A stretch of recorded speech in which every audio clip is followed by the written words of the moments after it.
Muito boa noite. Hoje o assunto ainda sobre obsessor. A gente vai começar a compreender um pouquinho o que é, afinal de contas, esse tal desse obsessor e como é que ele me afeta. Provavelmente você já deve ter lido, ouvido falar ou até trabalhado em algum centro espírita, que é mais comum da gente perceber, né, de conversar mais abertamente a respeito da obsessão e do obsessor. A gente entende a obsessão como algo algoz, né? Aquele que sempre vai reivindicar a justiça, mesmo que não lhe caiba justiça alguma. Mas na ótica dele, ele sempre vai ver aquilo como algo do qual ele está sempre em desvantagem. E ele corre atrás daquilo que lhe pertence como direito. Então a obsessão, o obsessor, em vários livros, quando a gente vai buscar sobre o tema, ele vai colocar ali como aquele que vai te apurrinhar, né? Aquele que vai te cobrar algo, uma injustiça de uma outra vida ou dessa vida mesmo. Ora, nós somos obsessores.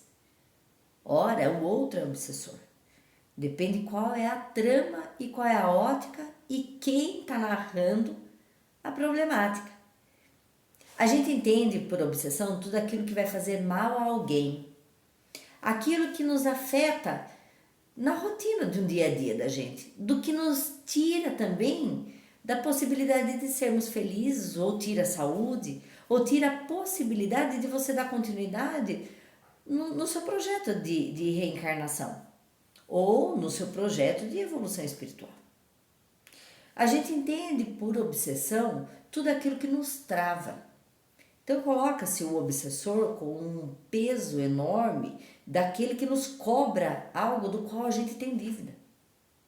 É a maioria das escrituras ali que a gente vai buscar de informação sobre o tema.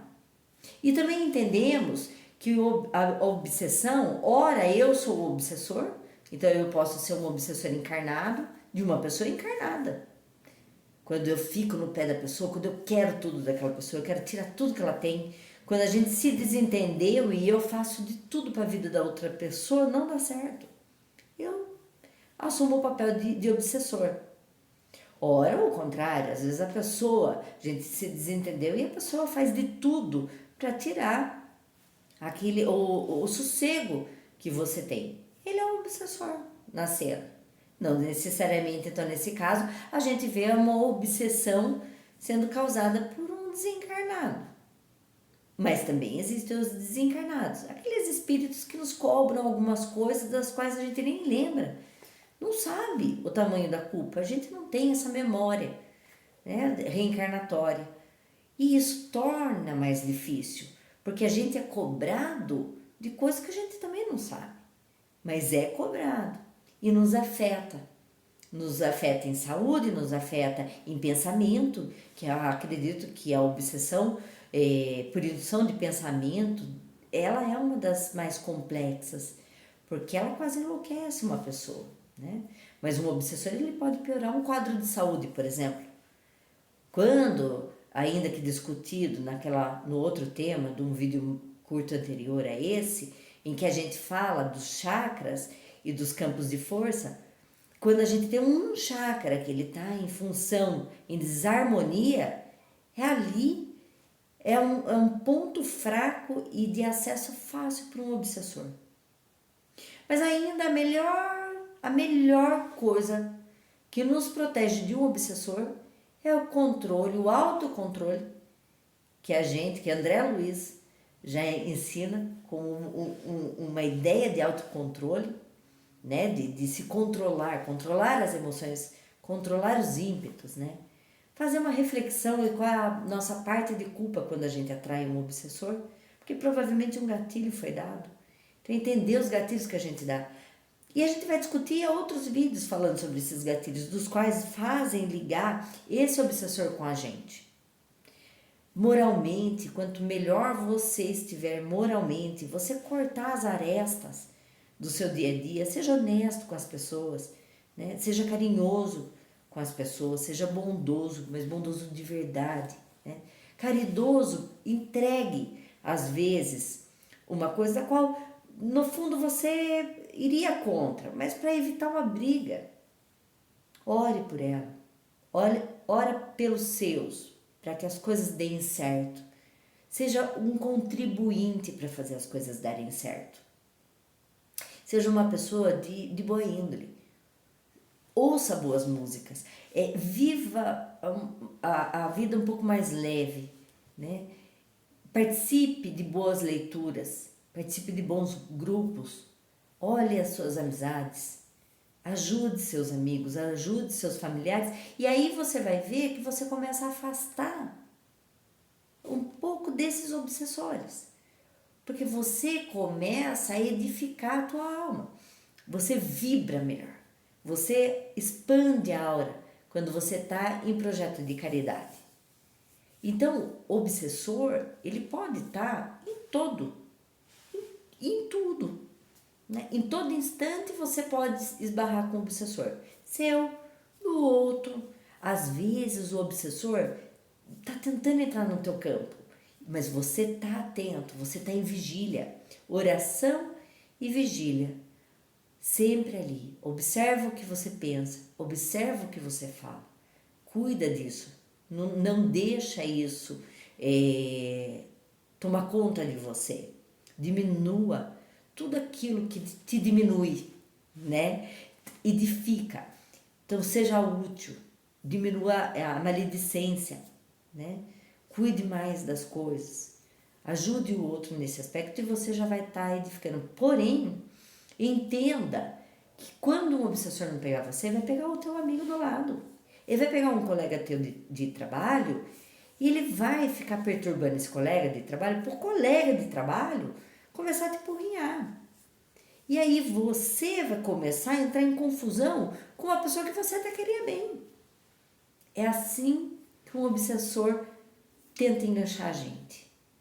Quando você olha o outro, que é reflexo seu, e depois a gente pode discutir sobre isso, mas você implica com o outro aquilo que você tem e que você reconhece que é feio em você, mas que você esconde, você vai esconder.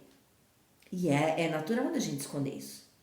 Só que às vezes você fica irritado com a fala de alguém ou fica irritado com o ambiente que você está, mas é porque o teu obsessor tá ali enchendo o saco, tá tentando te atingir. Então, para aquela turma que olha para mim e fala assim, entrei lá e senti uma energia tão pesada, vibre amor ali. Porque ali, se você entrar naquele fluxo da coisa ruim, vai piorar. Se você tem um desentendimento no teu trabalho hoje, tenta apaziguar, não seja falso, mas não fomenta, não alimenta aquela energia ruim. Se a pessoa é difícil, deixa ela com os delas, né? Com o dela ser difícil. Ela lida com o dela.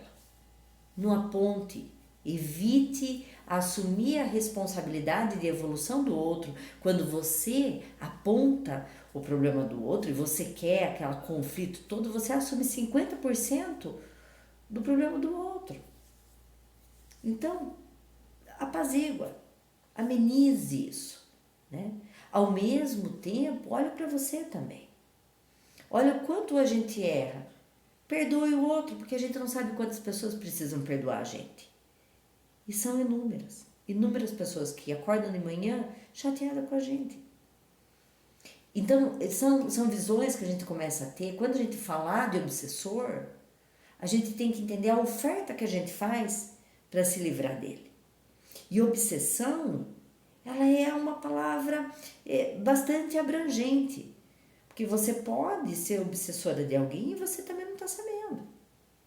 Amar demais, quando você ama demais a pessoa e ter o ciúme descontrolado, aqueles ciúmes é uma obsessão. Você intoxica o ambiente, você complica o processo evolutivo do outro. O outro é livre e é difícil de entender. Às vezes a gente fala de obsessão esperando a possessão, que é o estágio mais avançado da obsessão. Mas quando você quer, a gente percebe uma vingança.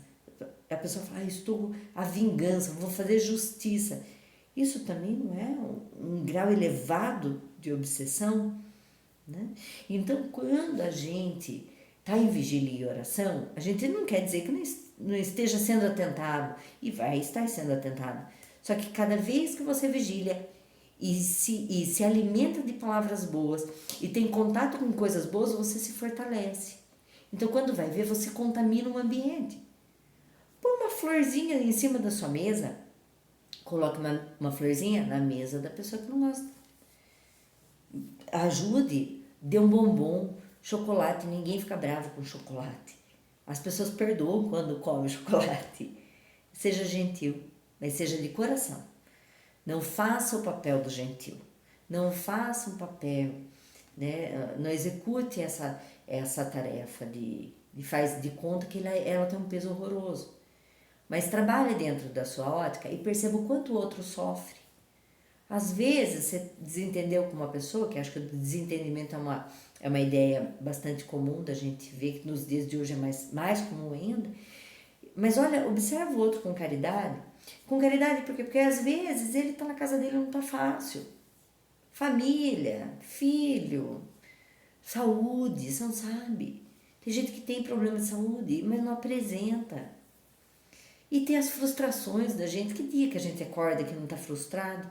Todo dia a gente tem uma frustração para lidar, uma preocupação, né? Todo dia a gente tem algo para pensar e é difícil. Então tenha essa empatia com o outro, tenha paciência com o outro. Se recolha quando não puder ajudar, mas seja sempre solícito no que puder. Não precisa ser aquele bondoso de 24 horas. Mas pode ser, pelo menos, se você não puder abrir um sorriso, pelo menos em suas orações, peça para Deus, que é Pai de todos nós, dê conta de dar felicidade proporcional para cada um de nós. Da mesma maneira, das quais que eu quero receber, que seja com o outro também. Já alivia. E é isso, sempre comece, perceba o seu pensamento da manhã e ao longo do dia vigia o seu pensamento. Vigia a tua colaboração e tenha ânimo. E com isso a gente começa a identificar melhor os obsessores, desencarnados, os encarnados, e a melhor coisa que vai afastar um obsessor sempre é assumindo a responsabilidade de apaziguação naquilo que puder. Então, seja gentil, solícito, sempre que puder. É isso. Quem quiser deixar uma mensagem aqui, conversar mais um pouco, desabafar, quer em anônimo, pede pra gente o e-mail, puxa lá no e-mail, manda no e-mail e eu tô aqui. Eu e mais uma turminha que fica nos bastidores, tá pronto para te auxiliar, para te ajudar, para te escutar, mas a gente precisa conversar sobre isso. E até a próxima.